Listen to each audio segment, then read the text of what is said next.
bienvenue dans le nouvel épisode de notre série consacrée à Express 4, où il sera question de Mongoose. Donc comme vous l'avez sans doute deviné, puisque nous sommes sur la page mongoosejs.com.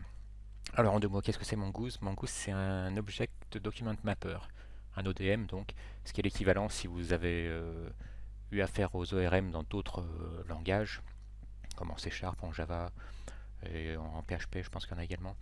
Ce qui vous permet finalement d'avoir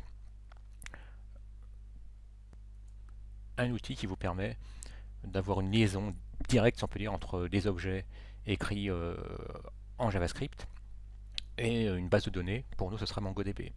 Alors, dit comme ça peut avoir l'air un peu abstrait, mais vous allez voir, c'est très simple. Donc, bien évidemment, il vous faudra une base MongoDB installée, mais depuis le début de la série, je pense que j'avais évoqué plusieurs fois. Pour installer MongoDB, il suffit d'aller sur MongoDB sur le site officiel, donc. Étonnamment, je pensais que ce serait l'une des premières. Voilà, MongoDB. Donc vous installez MongoDB. Moi, j'ai installé la version de MongoDB pour Windows. Donc, une fois que vous l'aurez installé, pensez bien ensuite à lancer le service MongoDB. Donc, pour nous, ce sera mongod.exe. D comme démon, probablement, parce que ça en référence au monde Linux. Et de lancer également, je ne sais pas si on en aura besoin dans cet épisode, mais sans doute à l'épisode suivant, mongo.exe, qui donc, je reviens là-dessus. Ça, c'est vraiment ce que vous lancez pour que le service MongoDB tourne, ce qui vous permet d'avoir accès à MongoDB, de pouvoir faire du CRUD dessus, donc create, read, update, delete. Et là, c'est ce qui vous permet, c'est la console MongoDB, hein, vous la lancez pour pouvoir exécuter en direct des commandes. Et tout ça, si vous êtes dans Windows, ça va se trouver dans bin, donc moi ça s'est installé dans C, MongoDB Win32, etc. bin. Et c'est là que j'ai eu MongoD et mongo.exe. Alors donc là le sujet de la vidéo c'est Mongoose. Alors Mongoose c'est vraiment la référence dans le monde d'Express, Node Express, etc. pour ce qui est persistance en base de données. Et ce qui est un peu étrange, c'est que Mongoose repose sur un schéma, alors que les bases MongoDB c'est des bases sans schéma, c'est des bases NoSQL. Mais eux ils ont ce parti pris de créer un schéma. Donc il va décrire précisément ce que vous voulez en fait sauvegarder. Et avant de rentrer dans le vif du sujet, on va créer notre premier modèle Mongoose. Bon, je vais vous faire un rapide parallèle entre les deux. Voilà. C'est que dans l'univers SQL traditionnel, bon, vous avez des bases de données, DB, que vous avez également. Voilà, je vous mets, on va mettre SQL. Hein. Globalement, ça peut être Microsoft SQL, ça peut être. Oups, j'arrive pas à écrire hein, ce matin SQL. Et dans le monde NoSQL. Mais NoSQL, ça veut pas dire qu'ils n'aiment pas SQL, c'est-à-dire que c'est not only SQL. Donc, quand je vois des gens qui essaient d'opposer les bases de données traditionnelles, on va dire comme Postgre, SQL, Microsoft SQL, etc., et le NoSQL, donc MongoDB et des dizaines d'autres, c'est tout simplement absurde. Ne rentrez pas dans cette guerre. Euh, Personnellement, en entreprise, je suis sur des projets où on utilise les deux conjointement, donc du SQL et du NoSQL. Donc, dans le monde de l'entreprise, il n'y a pas ces oppositions absurdes, peut-être dans certaines, mais c'est des outils complémentaires comme un couteau, une fourchette ou un couteau à poisson, un couteau à viande sont complémentaires et l'un n'exclut pas l'autre. Donc dans le monde SQL, vous avez des bases de données, DB, dans le monde SQL également. Dans le monde SQL, vous avez des tables. Dans le monde SQL, vous avez des collections. Une collection, c'est équivalent. Dans le monde SQL, vous avez une ligne, en général, pour quand vous enregistrez quelque chose en base. Vous avez une row, hein, ce qu'on appelle une ligne donc. Et dans le monde NoSQL, c'est un document. Voilà pour les équivalences. Donc nous, chaque fois qu'on créera, par exemple, on est en train de faire un petit blog, eh ben, on aura une collection une collection consacrée à nos blogs, qui s'appellera par exemple blog, qui aurait été l'équivalent au monde SQL d'une table qui serait appelée blog. À chaque fois qu'on va rentrer un message avec un titre, un message, ben, dans le monde SQL, ça crée une ligne, une row donc, alors que dans le monde NoSQL, ça crée un document. Voilà. On peut refermer ça. Oui, je suis sûr de pouvoir sauvegarder.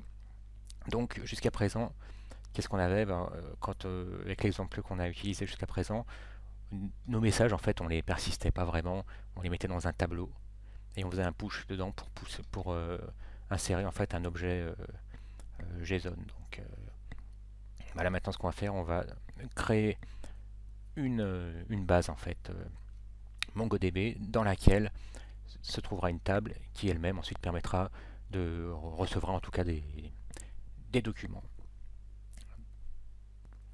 C'est donc parti, on a dit qu'on voulait créer donc un modèle, puisque c'est le principe de Mongoose, hein, c'est de créer un modèle qui permettra, bon, nous notre modèle il va s'appeler blog tout simplement, et il nous permettra de communiquer avec la base de MongoDB pour insérer un message, un blog post, et puis ensuite pouvoir faire des requêtes sur la table.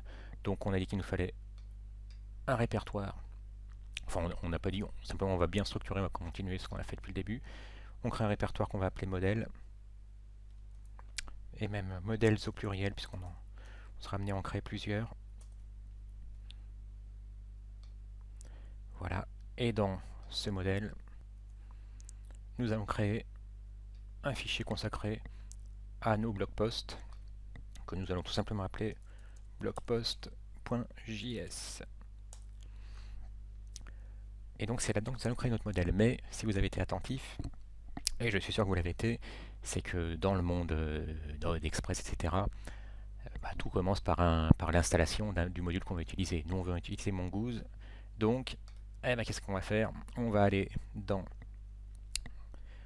notre console. Voilà, je vais refermer, puis je vais repartir parce que j'étais dans un répertoire en fait de brouillon. On va aller dans notre habituel sandbox, dans notre répertoire BFS pour Block from Scratch, CTRL majuscule, clic droit pour avoir accès à notre menu Open Command Window Here. Voilà, et à partir de là, on fait un npm install, auquel vous êtes bien habitué maintenant. Et qu'est-ce qu'on veut installer? On va installer Mongoose, puisqu'on veut pouvoir, dans le code JavaScript, ensuite faire un require sur Mongoose. Alors moi, je ne vais pas le faire parce que je l'ai déjà installé. Ah non, non, je ne l'ai pas fait en fait. Je l'ai fait sur mon répertoire de brouillon, donc je le fais avec vous. npm install Mongoose, c'est parti.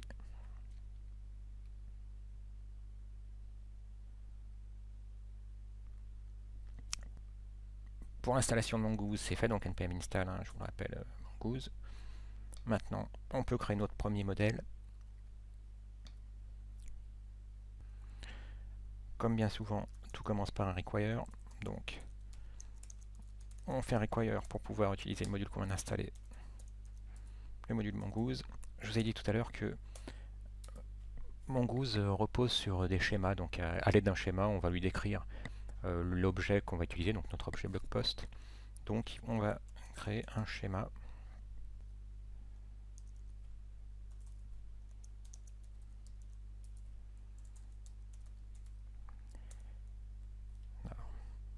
Le V est trop. Voilà. Et maintenant, on a ce qu'il faut pour créer le schéma qui va décrire notre objet blog post.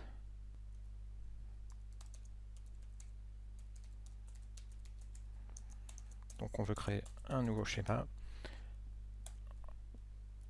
Le schéma, donc crée une instance de schéma qui prend en paramètre un objet, et cet objet va décrire ce qui pour nous devrait être un objet, un blog post en base de données.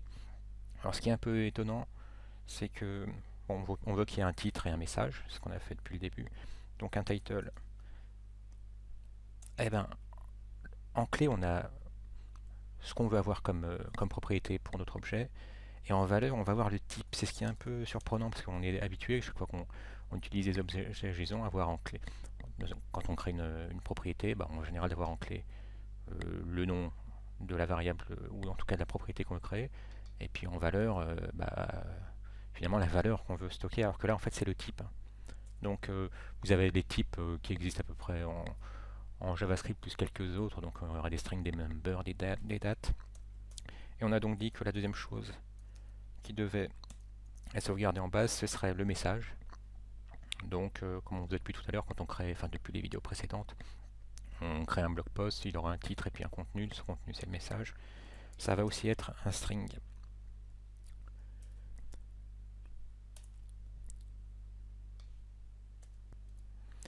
Et c'est à partir de notre schéma qu'on peut créer notre modèle en fait blog post. Donc on l'appelle blog post. En fait, c'est mongoose.model. On appelle la méthode modèle. Et elle, qu'est-ce qu'elle a besoin qu'on lui passe? Le nom de notre modèle et le schéma à partir duquel on va créer ce modèle. Le schéma, c'est celui qu'on a créé au-dessus, donc qui décrit que un objet, en fait, un blog post, il aura un titre et un message, un title et un message. Donc on passe au deuxième paramètre,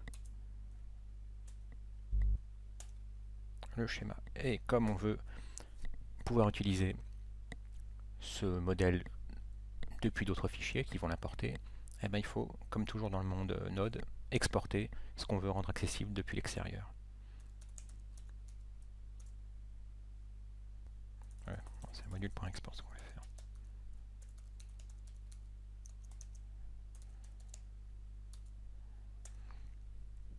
Et donc c'est ce modèle, ce premier modèle qui va être utilisé depuis notre route index par exemple, pour pouvoir sauvegarder en base chaque blog post qui sera créé par l'utilisateur. Donc on sauvegarde, alors on récapitule rapidement, on a installé Mongoose avec npm install, ce qui nous permet ici de faire un require sur Mongoose.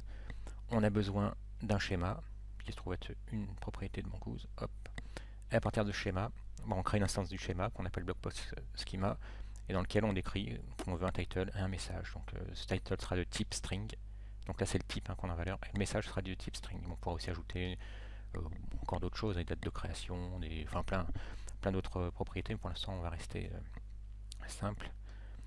Et à partir de là, eh ben, on a la possibilité, à l'aide de la méthode modèle, de créer un blog post. Donc ce sera ce modèle qui s'appellera blog post et qu'on exporte. À l'aide de module.exports et qu'on va utiliser maintenant dans notre route index.js. Cette fois-ci, on n'a plus besoin. Donc on supprime ce tableau qui nous servait à simuler une persistance. On a dit qu'on avait exporté donc notre modèle pour pouvoir l'utiliser. Ben, on va l'utiliser ici. Et on l'importe comment? À l'aide d'un require. Comme c'est pas un module intégré à Node ou Express, c'est quelque chose qu'on vient de créer, donc il faut qu'on précise le chemin vers notre modèle. On avait dit qu'on l'avait créé là, donc vous voyez notre répertoire, il est ici à gauche. Donc, et nous on est là-dedans, donc on va remonter d'un niveau pour aller dans modèle et ensuite dans blog post. Et bien donc, maintenant on peut utiliser ce modèle pour pouvoir persister en base.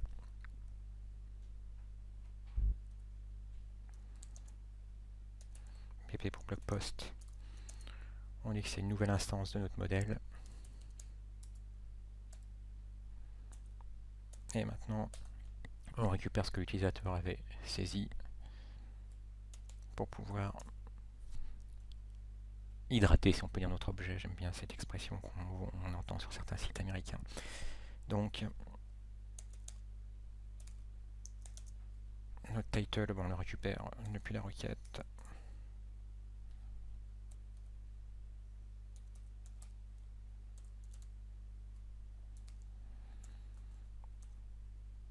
On va récupérer également le message qui est dans le body, lui aussi.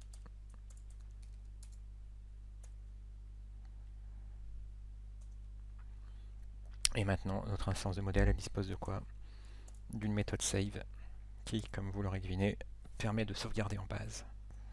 Comme bien souvent, les choses se passent de façon asynchrone, donc on passe un callback et qui lui aura à disposition uniquement une erreur. Donc si les choses se passent pas bien, on aura une erreur. Mais quel cas, eh ben, qu'est-ce qu'on va faire? On va dire qu'on va rendre la vue index et qu'on précisera que les choses ne sont pas bien passées. Donc en mettant title accueil comme toujours, sauf que la description change. Cette fois-ci, on dira une erreur s'est produite. Sinon, si on n'a pas d'erreur, c'est que les choses se sont bien passées. Et donc, on appellera également notre template de la vue index en précisant toujours le même titre, cette fois-ci le blog post a été sauvegardé. Mais avant de tester, ça n'est pas fini parce qu'il faut quand même préciser côté serveur qu'on veut utiliser Mongoose. Ça se fait comme tout à l'heure à l'aide d'un require sur Mongoose. Et pourquoi est-ce que dans notre fichier serveur.js on a besoin de Mongoose? Simplement pour pouvoir se connecter, parce que pour l'instant on n'a indiqué nulle part à quoi on voulait se connecter, sur quel serveur et à quelle base de données. Ça se fait à l'aide tout simplement de la méthode connect, à laquelle on précise qu'on se connecte à MongoDB, qui se trouve sur notre localhost. Alors le port par défaut c'est 27017, et on indique le nom de la base qu'on veut utiliser. Pour nous c'est block from scratch BFS. Et cette fois-ci, enfin, on peut tester. Donc, à l'aide de notre habituel node serveur.js,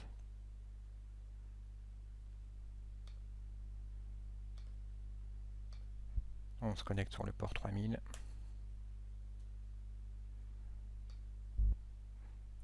Salut. On envoie. Et là, on a une erreur qui dit que messages is not defined. Alors, qu'est-ce qu'on a fait comme erreur? On a oublié de faire le ménage. 19.2. Et oui, on n'a plus besoin de notre message.push, puisque vous vous souvenez, c'est le tableau qu'on utilisait précédemment. On sauvegarde, on recommence, CTRL-C, flash vers le haut pour la dernière ligne. Hop.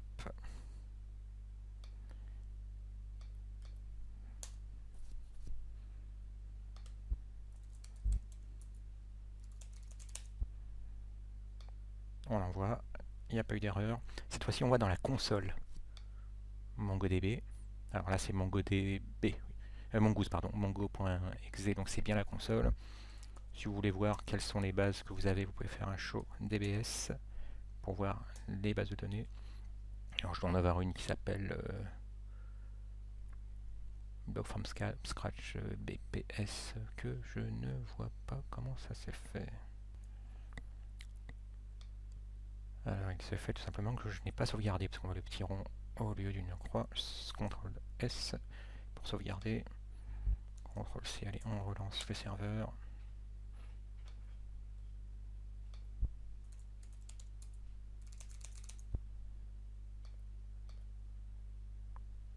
On retourne dans notre console, on refait un show DBS pour database.